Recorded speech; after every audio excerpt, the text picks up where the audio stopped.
Oshing nothing is our ruya, banang elrol himin nanle.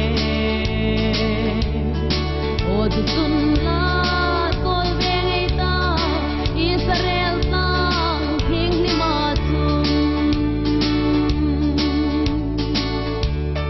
Sukapui moy thiragan rumna. Sunlungay buy na thinatun thesila. Tan na thisen zara lung dithay.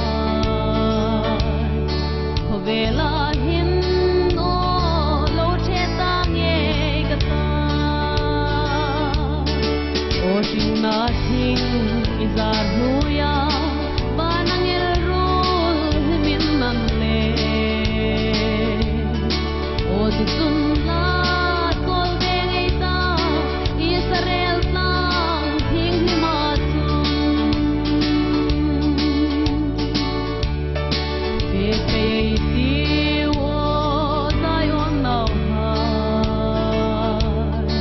Eizalen na ram ropuya nai tai.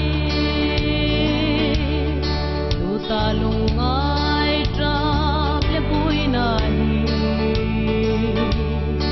Eilom na par mo in lovang yeti. Oshing nothing is our ruya, banang elrol himin nanle. Odutun la kol bengita Israel tang king ni matum. Tungtu kopui moy katung patum. Kaleng na ram re ting hingay tanoning.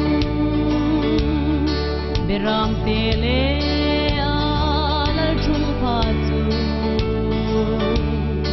Ennu magtak le kalong na sukim tu. Oshing nothing is our